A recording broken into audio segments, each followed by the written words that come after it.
Hello, everyone. Today I have the pleasure to interview our 28th guest for 2024, Stephne Hockenhull, president, founder, speaker, educator, and TV show host and best-selling author.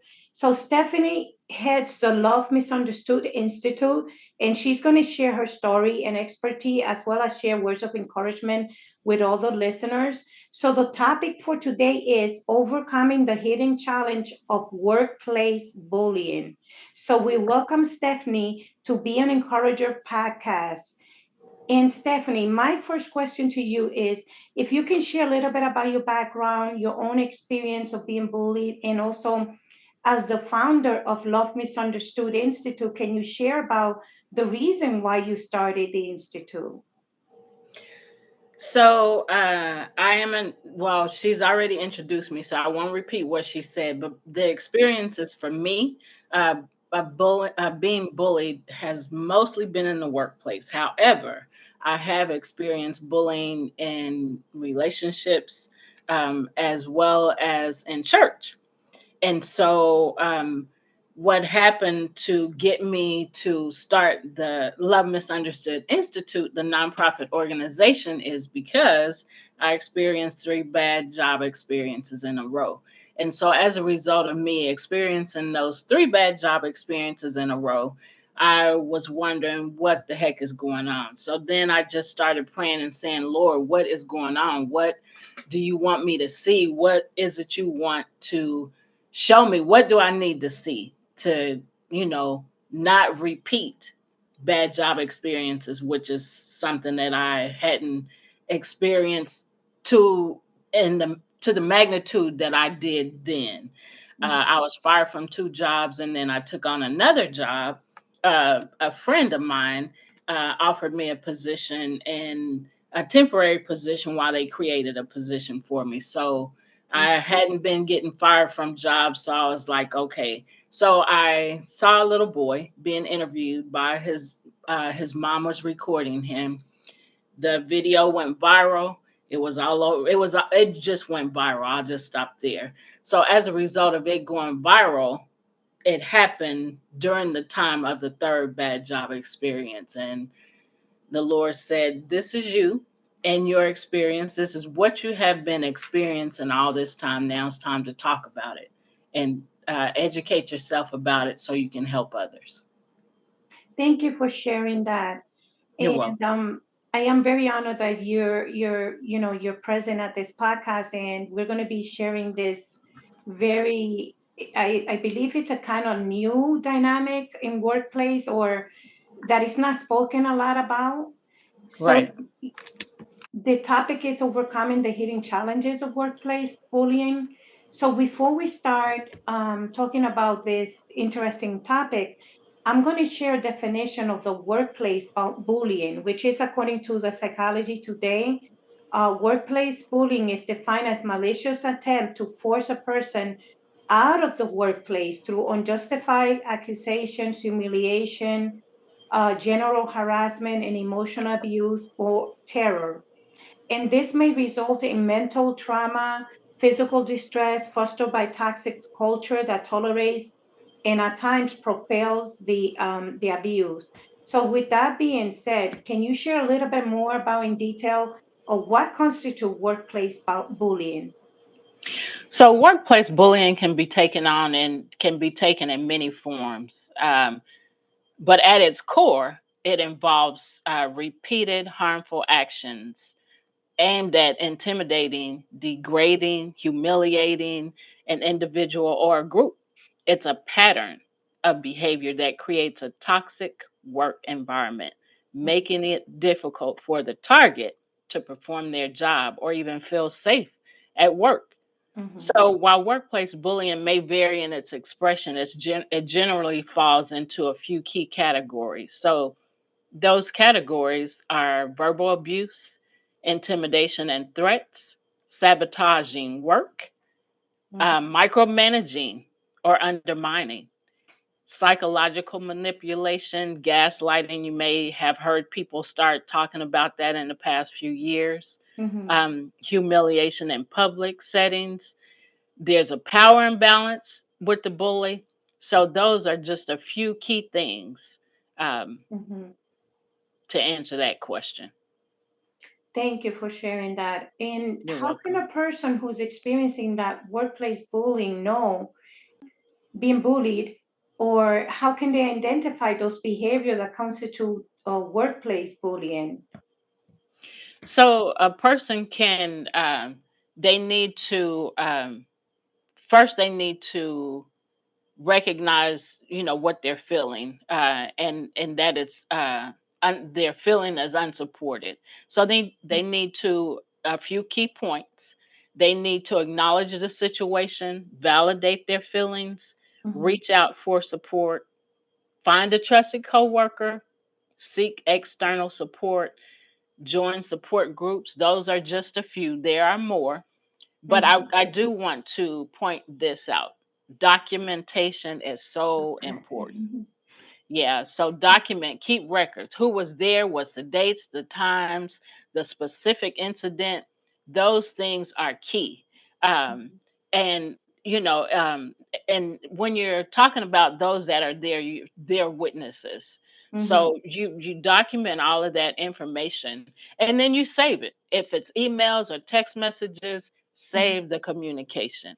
Documentation is so important, and then speak to HR or a supervisor about it. And then establish boundaries is Hmm. huge. Prioritize self care. You have to take care of yourself, or it's going to affect you internally, and then you're going to be sick and having constant doctor's appointments, headaches, stomach Hmm. aches, anxiety, high blood pressure, diabetes, all kinds of things go on because you're internalizing it and not speaking out about it. Thank you for mentioning the documentation, because that was my next question. As you were talking, I was thinking about, how can a person best protect themselves by documenting the incidents. And also the emails are very important as well. You want to CC yourself that whatever email you're sending in response to whatever is going on, that you can also have a copy of that as well, Yes. because things can disappear. Yes. Mhm. So, what can a person do if they feeling isolated or unsupported? Let's say, for instance, they are doing the documentation and perhaps they have reported it to the higher ups or the supervisor. So the thing is, with the documentation, you can always take that documentation outside of the workplace to an attorney, Mhm. um, and tell the attorney what's been going on. And with this, the documentation, the attorney can help you better because they see specifically, what's been going on, how it's been happening. Um, so of course, being bullied will make you feel isolated sometimes if you're not getting the help you need. Um, so that going back to self care, which I mentioned, if you take care of yourself, do breathing exercises, do walk, do Mhm. different things, journal. Those are some big things that you can do to take care of yourself because you're writing it down, you're releasing it out, and so Mhm. that helps you not to feel so isolated. Find music that helps. Um, there's a number of different ways you can take care of yourself in those ways to help you through that process so you're not feeling so isolated. Thank you for sharing that. And You're welcome. so, according to, there's a website that I get a lot of information. So, I'm getting myself, as educated as possible on this topic as well. It's from the endworkplaceabuse.com. And workplace abuse is about power and control, like you mentioned before, mistreatment that often results with that person's affecting their self worth, anxiety, depression, blame, isolation, and stress related symptoms, like you mentioned, in possible PTSD and even suicidal ideation. I don't know if you heard about the story of that. I believe it was a principal. I know she had a very high up position. and she was in a doctorate level, and she committed suicide. I think it was in a university, It was. and right. I Yes, I did hear about that. It was in Missouri. Hmm. Yeah. And it sounds like it was something kind of like workplace bullying, from what I gather from reading the story. So it's been classified as a domestic abuse, but at work. And the agency also reported that when they have reported abuse, I guess that people can connect with them if they want them to help them with resolving the workplace bullying. And they say that when they have gone to the HR and also the higher up, but they have been ignored or they have retaliated against them. How prevalent is that as well? Because you know this is something new, and we want to inform everyone to take the right steps so that way they don't get the door shut and not being heard or validated, because that happens a lot too. So what I have found through talking to people is a lot of people, specifically adults, don't Hmm. even realize that they are being bullied. I didn't for many, many, many years that I was being bullied. So it does lower your self-esteem.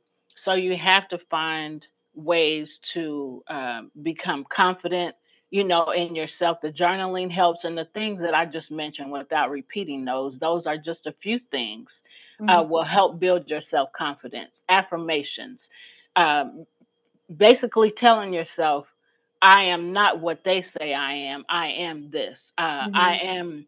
am, they may say you're dumb, you're stupid. Well, you just tell yourself, I am smart.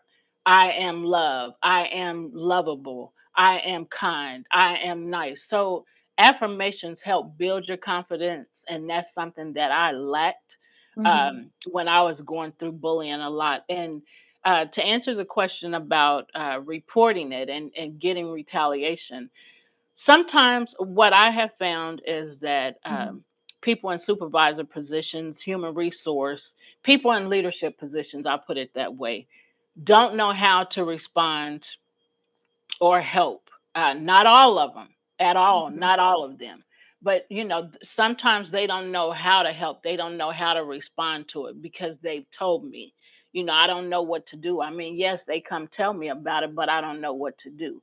So they need to be taught how to respond to it. So education about bullying and the effects of it and the long-term effects of it is very helpful in helping people to understand the damage that's being done. And so when people have experienced bullying, they've been educated and understand, oh, I've been bullied too. That gives them more of an empathetic heart to help others Hmm.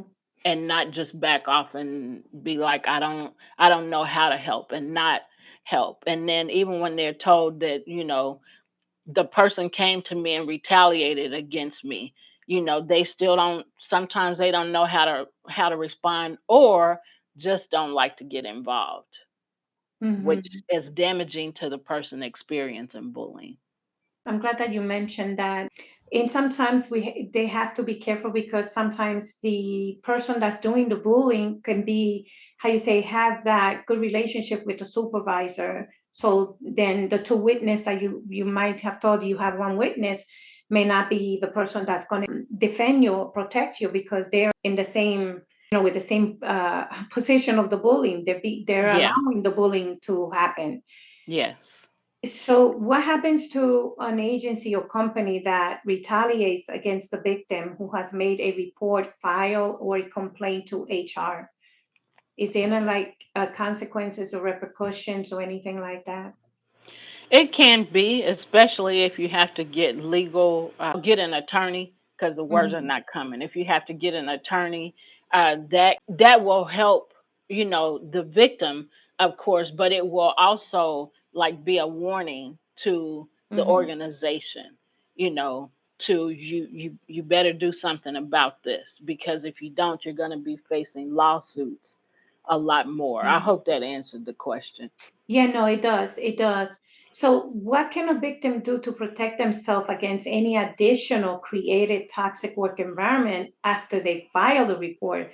Because I have also read that, many, when you file a complaint, it tends to get even more difficult, more, for the victim that's being bullied, it tends to get like, how you say, even more toxic. Yeah. Um. So the question, I'm sorry, is what can the bully do No, after one? Go ahead.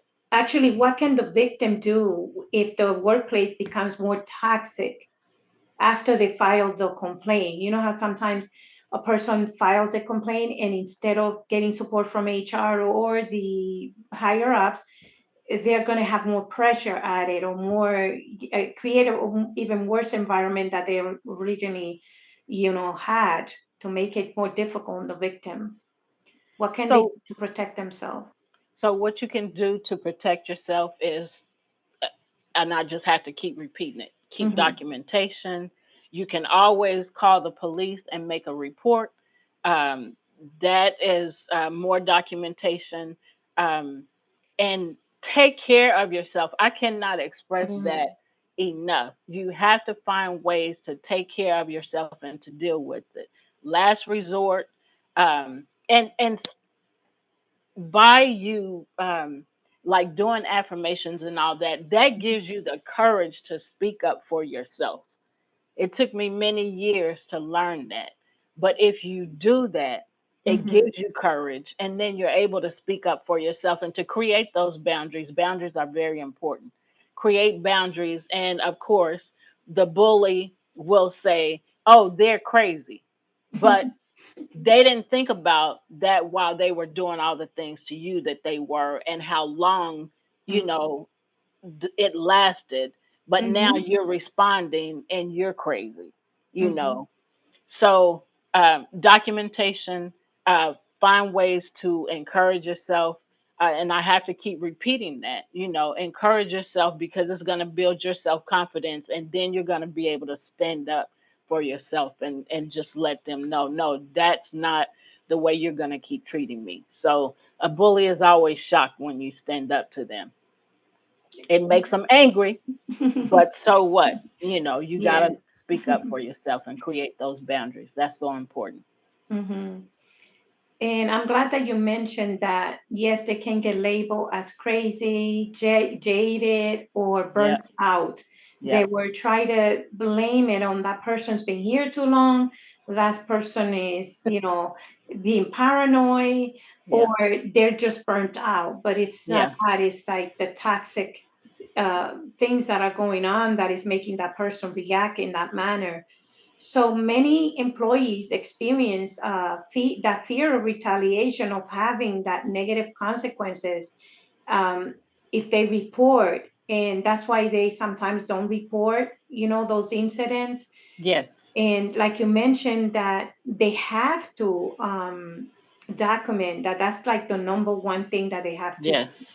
So how can a person establish those healthy boundaries in the workplace as an employee? Let's say, for instance, they're starting new, and what can they do to, how you say, learn about the company, that culture, the work environment, asking those questions during the interview, so that way they don't, go into a job that's going to be very toxic. Well, so if we think about it, a job is not going to report like on their website that they Yes, have a we're toxic toxic. environment, you know. So a good way to find out is to, of course, check their website and talk to them, but you can kind of get a feeling by the person that's interviewing you Hmm. about the environment. And you can interview them as well. They always ask you, "Do you have any questions for me?" Yes. How is the work culture here? Do you help people that are being bullied? Do you have an anti bullying policy? Hmm. Companies don't have an anti bullying policy. What they have is a little piece about bullying in the harassment policy, Yes. which is not Hmm. enough. Hmm. It needs to be separate because it is a separate issue, although it is harassment, a form of harassment as well. It needs to be separated, and there needs to be um, consequences, Hmm. and you have to follow the policies that you create. because if you don't follow the policies, and if you don't, implement the policies and then make sure they're adhered to, you're going to have a lot of people breaking, the policies, and Mm-hmm. they're going to be like, they don't care. What are they going to do? They're not going to do anything. So you have to stick to them. Don't just create them, stick to them. Mm-hmm. And the a lot of times for behavior issues or issues at work, they first talk to you, a verbal Mm-hmm. warning, they give you a written warning, and then they fire you. So that's just Procedure, yeah. an example of, yeah, of policies that you can, not policies, but consequences that you can add to the policies to make, and just follow them, just do it. When enough people see, oh, they're serious, they'll stop doing that. Mm-hmm. It could help. Mm-hmm. So you mentioned that enforcing, not just having those guidelines and those principles that you go by, but Hmm. enforcing and make sure that you have those consequences and make sure that they follow through with the Yes. consequences, and also make sure that it just doesn't apply to a group of people or maybe one person, but not everybody else, because there's also that issue of favoritism as well. Yes. So you Yes. have to be overall fair in the whole agency. Yes. So what can supervisors, CEO, human resource do to establish, promote, and foster the healthy work culture of respect and kindness? So the main thing to do is to have an open door policy, um, and help people to understand that they can feel comfortable coming to you. Um, Mhm, so they can also lead by example, mhm, because people follow you when you lead by example. Be approachable. You know, mhm, let me know that I can come to you. I can feel comfortable coming to you. So just maintaining open communication channels. Develop and communicate clear policies. We just talked about that. mhm. Regular training and workshops is so, so important. Yes. So I believe that an anti-bullying policy should be, uh, every year. You should, have people sign it, read it again, and sign Yes. it again. If you're there 10 years, for 10 years straight, you do that. That way you don't forget, what the Mhm, policies are. So the regular training and workshops promote open communication. I kind of said that already.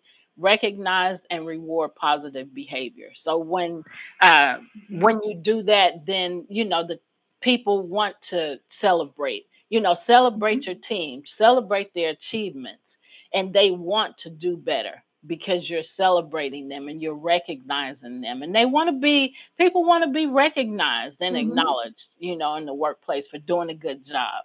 Um, and then promote work and life balance. People don't have balance sometimes. mhm, They take work home. And so they had a bad day at work. They take that home and have, create that same toxic environment, with the mhm. family, and then vice versa. Tell me when to stop. No, that those are very good suggestions. Very good. I was part of the workplace, the STAR committee. They call it the STAR committee, and we work on the policies and procedures. And every year we will go over, the policy and procedures. And things change, like you said. Every year they should be able to have that policy be reviewed or Yes, short training. So I was part of that, making sure. But like you said, it's under like a little clause in harassment, but workplace bullying is not being defined in detail right. as it should. Yes, And I totally agree with you on that, that the supervisors and all the CEOs, everyone should be getting trained on that, because it's a new dynamic. It's affecting quite a lot in the workplace. So yes, yes, definitely it's a good thing to have them all be trained, and every year a refresher course like we do with the yes, first aid, the mental yes, health first aid, do the yes, same thing with bullying. yes, um, that's a good, great suggestion. Thank you so much. So You're my welcome. next question to you is, and this is according to the endworkplaceabuse.com. Every year, millions of US workers experience life threatening, traumatic workplace abuse. And we're just talking like we haven't talked about any cases or anything about how horrible it can get. And it can even get to the point of being violent. Yes. So, and I'm not going to mention the other thing that just came to my mind, but some people, go nuts because they're not being heard, validated, like what you Right. said, and HR should be able to validate. So this Yes. new phenomenon has been dubbed the silent epidemic, and it's the largest employee exploitation that is occurring in the US since the Occupational Safety and Health Act, which was enacted in 1970. How would you like to encourage others today, especially those who have either experienced it or are experiencing bullying right now? And how can you encourage the listener to come forward and speak their stories and how their stories can also help with their healing and also help other people prevent that workplace violence? So I leave it all to you right now. So, thank you for highlighting this critical issue. It is a critical issue. Workplace bullying is indeed a silent epidemic that impacts millions of lives, often leaving individuals feeling isolated, powerless, and afraid to speak.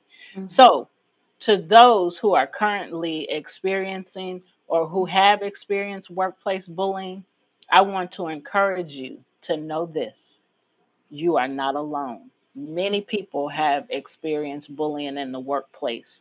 Some knew that's what they were experiencing, and some didn't understand that's what they were experiencing. Mhm. So, what you are going through is not your fault. Remember that. Mhm. And you deserve to work in an environment where you feel safe, where you feel respected, where you feel valued. So, your voice is powerful. Mhm. Your voice is powerful, and sharing your story can be important, an important step in the healing process. Remember that your voice is important. I cannot stress that enough. So, by opening up about your experiences, you not only reclaim your power, that's huge. Mhm. It's huge. It took me years to get there, but you also shed light on the issue. Mhm. So you're helping others who may be suffering in silence. Mhm. So you want me to continue? Yeah, yes, yeah. We have a few minutes. Have Okay. about maybe 5 more minutes. So Mhm. sharing your, I know it can feel daunting and even frightening, to come forward and speak out, but you have to. Your story has to be shared. It builds a larger narrative that workplace bullying is real and that it needs Mhm. to end. Man, it needs to end. So, by you telling your story, you're helping others recognize the warning signs. Mhm. Remember that you're helping other people, you're helping yourself, you're helping others.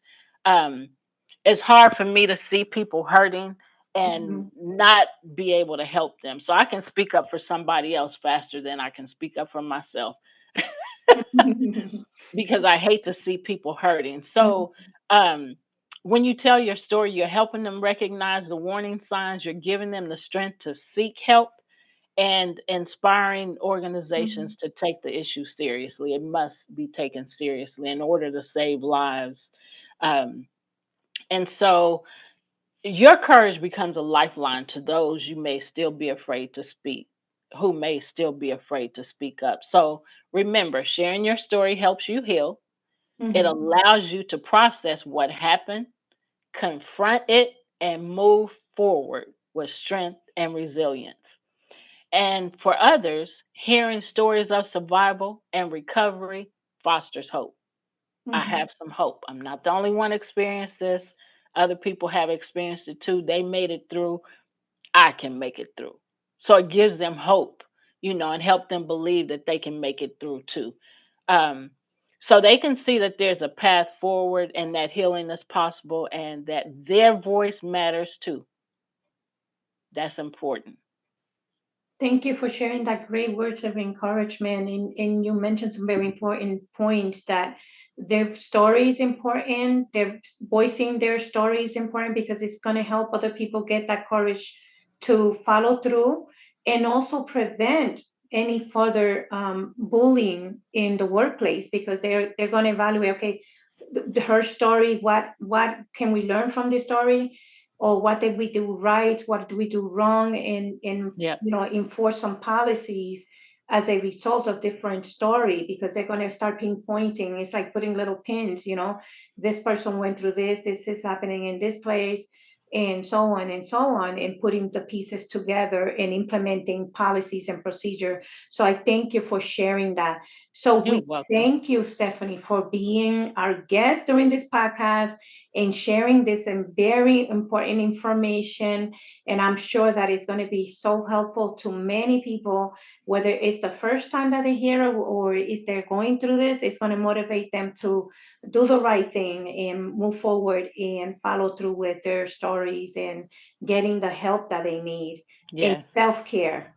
You mentioned self-care. Yes. Priority. Priority. Yes. Mhm. So we thank you. Thank you so much for My joining us pleasure. today. I want to say one last thing. Mhm. Remember, speaking up is a sign of strength, and every voice adds power to the fight against workplace bullying. So remember that and use your voice. Awesome. Thank you.